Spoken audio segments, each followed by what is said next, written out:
The aroma of vanilla and freshly baked pastries filled my small bakery, sweet success, as I closed up for the night. Tomorrow was the dreaded Zhang family reunion, where I'd face another year of subtle jabs and not-so-subtle mockery from my successful cousins. "Don't forget your blazer for tomorrow, Ms. Emma," my assistant Kate reminded me, hanging up her apron. "The one with the hidden Valentino label they won't bother to notice." I smiled, touching the small gold locket that had belonged to my grandmother, the only person who'd believed in my dream of building something meaningful, even if it started with cupcakes. Inside was her handwritten note: "They'll laugh until they can't." The reunion was being held at the prestigious Golden Palace restaurant, owned by my uncle's corporation, Zhang Enterprises. How fitting that they didn't know their beloved company now belonged to the cousin they'd dismissed as just a baker. 3 years ago, while they thought I was struggling to keep my cute little bakery afloat, I'd been quietly building Sweet Empire Holdings, now one of the largest hospitality and real estate investment firms in Asia. The bakery was just the public face, the piece they could see and mock. Behind it lay an empire they couldn't imagine. "Your car's ready, Ms. Emma," Kate texted. "And the papers for tomorrow's announcement have been finalized." I locked up the bakery, my fingers trailing over the simple sign. Tomorrow, while my cousins bragged about their middle management positions at prestigious firms, they'd learn that their jobs, their entire company, belonged to the girl they'd laughed at for playing with flour. The reunion started exactly as expected. Cousin Michael, freshly promoted to regional manager at Zhang Enterprises, holding court with his designer-clad wife. Emma. "Still baking cupcakes? How quaint." His sister Victoria, dripping in borrowed jewelry, chimed in. "You know, there's an entry-level position in our HR department. If you're finally ready for a real job." I accepted a glass of champagne, noting it was from my vineyard in France. Not that they knew that. "The bakery keeps me busy." "Such a waste of your business degree," Aunt Linda sighed dramatically. "Your poor parents must be so embarrassed." My parents, who'd mortgaged their house to fund Michael's failed tech startup while telling me I was foolish to open a bakery. The same parents who now faced losing their positions at Zhang Enterprises when today's announcement went public. Speaking of business, Uncle Robert boomed, gathering everyone's attention. "I have exciting news about Zhang Enterprises. We're exploring a merger with Sweet Empire Holdings." I hid my smile behind my champagne glass. They had no idea they weren't exploring anything. The merger was already complete. Sweet Empire Holdings had owned Zhang Enterprises for months. "That mysterious investment firm?"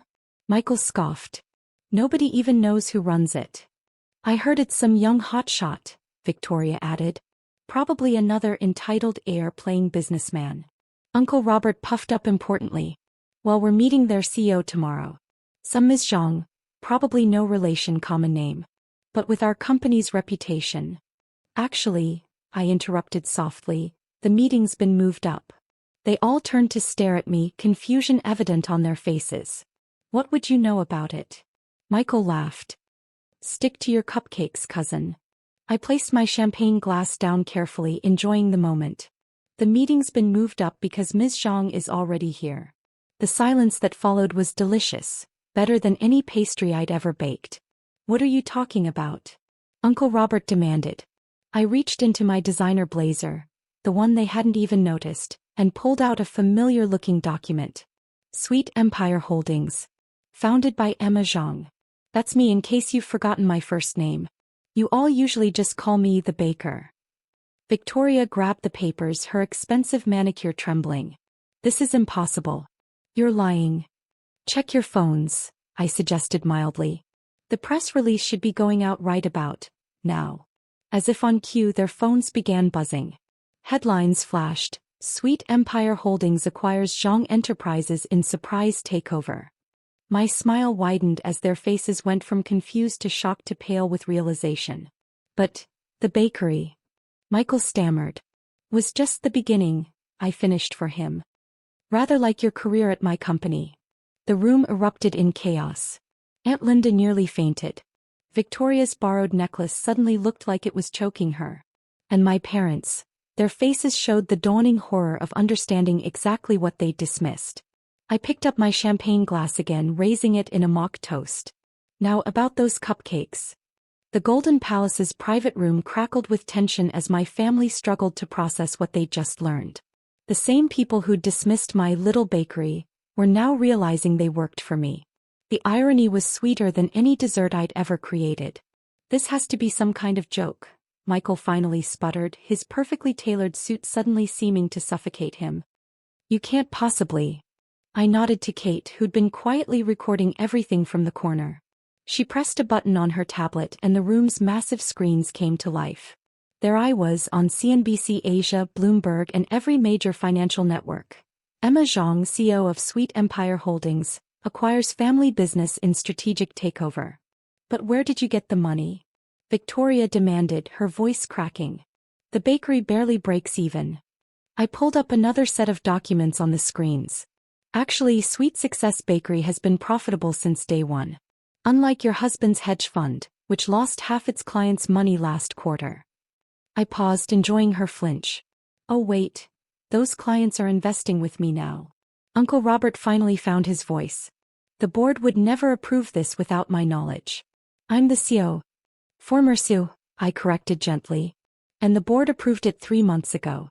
Remember that routine paperwork you signed while rushing to Michael's yacht party?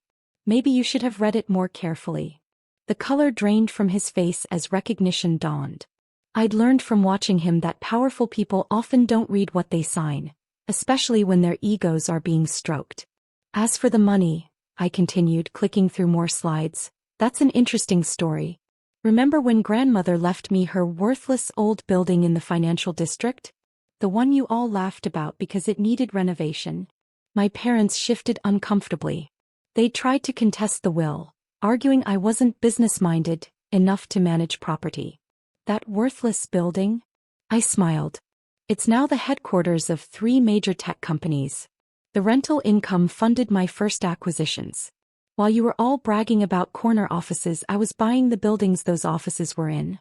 Kate distributed folders to everyone, their new employment contracts. Or in some cases their severance packages. "You're firing us?" Aunt Linda gasped, clutching her pearls. "Your own family?" "No, I'm restructuring a poorly managed company," I replied coolly. "The fact that your family is irrelevant.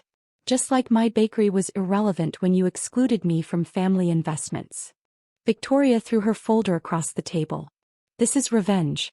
You're just bitter because we didn't support your little cupcake dream." I laughed softly. "Revenge? Oh, this is business. The kind you all claimed I didn't understand." I stood up, smoothing my blazer. "While you were mocking my small bakery, I was learning every aspect of hospitality and property management. While you were networking at country clubs, I was building relationships with actual decision-makers. The bakery wasn't just a business, it was my MBA in real-world economics." My phone buzzed, more press inquiries about the takeover.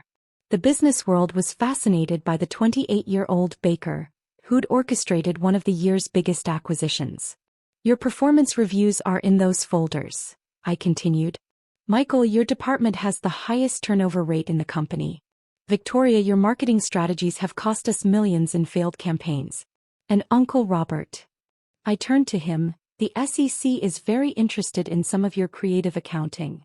The room went deathly quiet. They'd never imagined that their cute little baker cousin had been documenting their incompetence all along. "You can't do this," my father finally spoke, his voice barely a whisper. "We're your family." "Family?" I touched my grandmother's locket. "Was it family when you mortgaged your house for Michael's failed startup but refused to co-sign my small business loan? Was it family when you told potential investors not to waste money on my hobby?" I clicked to the final slide, a photo of my grandmother standing proud in her own small bakery decades ago. The only person who believed in me was grandmother. She understood that success doesn't always wear a designer suit or sit in a corner office. "What do you want?" Michael asked, deflated. "What do I want?" I smiled. "I want what I've already taken, control of a company that needs serious restructuring. Starting with the leadership." Kate began distributing another set of documents, their new reality spelled out in legal terms they couldn't ignore. "You have 2 choices," I announced. "Accept the new terms of employment, including performance metrics and accountability measures, or accept the severance packages." Either way, the old Zhang Enterprises dies today. The weeks following what the business press dubbed the sweet takeover transformed both Zhang Enterprises and my family dynamics. The corporate tower that once bore my uncle's name now displayed Sweet Empire Holdings in elegant gold letters, with my grandmother's original bakery logo subtly incorporated into the design. I sat in what used to be Uncle Robert's ostentatious office, now transformed into a modern space that balanced luxury with functionality. The wall of sports memorabilia and ego-stroking awards had been replaced by a gallery showcasing our diverse portfolio, everything from boutique hotels to technology hubs. Ms. Emma, Kate appeared at the door. The quarterly reports are ready. And your cousin Victoria is in the lobby again. Third time this week, I noted, reviewing the numbers on my tablet. Same story. She's insisting the marketing department needs her expertise. Should I remind her about the failed campaigns? I glanced at the report showing how Victoria's last marketing initiative had cost the company millions. No need. Send her up. It's time we had a real conversation. While waiting, I opened my grandmother's locket, reading her familiar words. Success isn't just about proving them wrong, it's about proving yourself right. She'd written that note when I opened my first bakery, the one my family had mocked as a cute hobby. Victoria entered, her designer outfit notably less flashy than before. Emma, we need to talk about my position. Former position, I corrected, gesturing to a chair. But yes, let's talk. This vendetta has gone on long enough, she started, but I held up my hand. Vendetta? Let's review some facts. I pulled up files on my screen. Under your leadership, marketing expenses increased 300% while sales dropped 15%.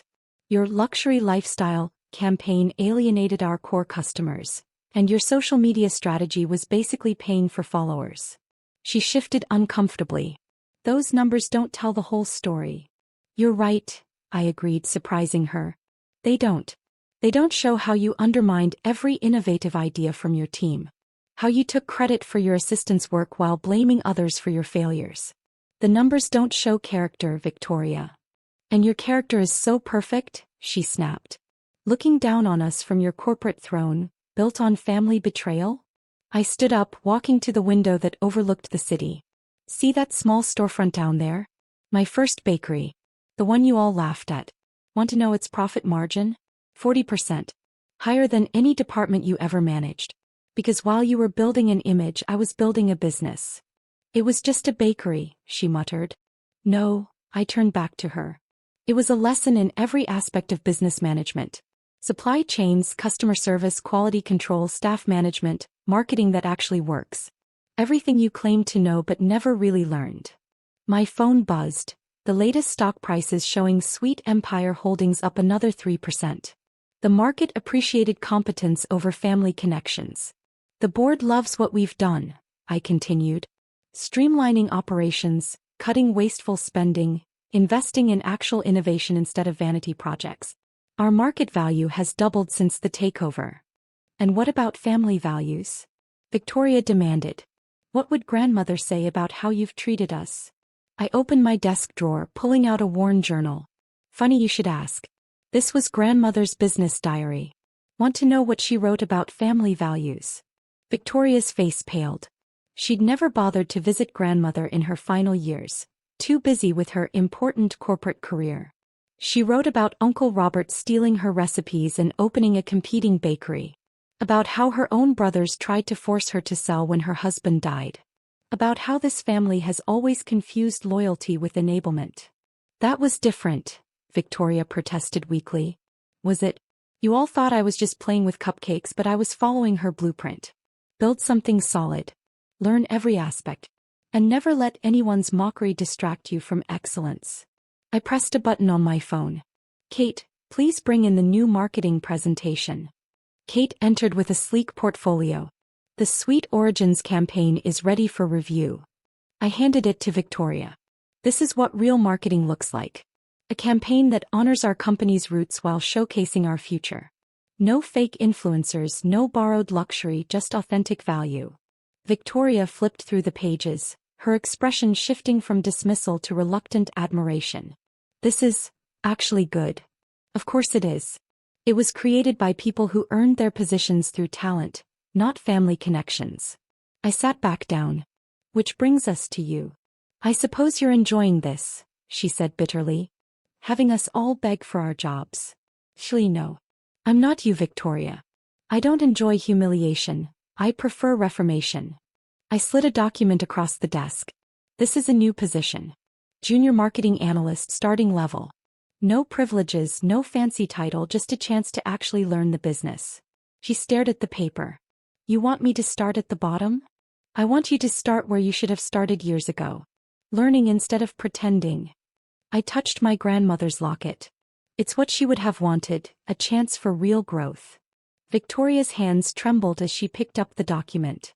And if I refuse? Then the severance package stands. Your choice. But remember, I started with a small bakery and built this. Imagine what you could build if you actually tried. After she left, Kate brought in the daily operations report. The new employee training program is showing amazing results. And the bakery division has expanded to 30 locations. I smiled, looking at the portrait of my grandmother now hanging where Uncle Robert's hunting trophies used to be. What did she always say? Success is like baking, it needs the right ingredients, proper time, and honest effort. My phone buzzed again, Michael requesting a meeting this time. Then my parents, probably ready to reconcile, now that the company's success was undeniable. They'd all come around eventually, not from love but from recognition of competence. But that was fine. I hadn't built this empire for their approval. I'd built it because excellence was its own reward, and success, real success, was about more than just proving them wrong. I opened my laptop to review the next acquisition proposal. The small bakery where it all started was still there, still producing the same quality products, still teaching the same valuable lessons. But now it was just one ingredient in a much larger recipe for success. Kate, I called out, schedule the board meeting for tomorrow. It's time to announce our global expansion. After all, the best revenge isn't just success. It's success so undeniable that even your critics have to swallow their words along with their pride. And sometimes, the sweetest victory comes from showing them that the person they mocked as just a baker was actually a master chef of corporate strategy all along.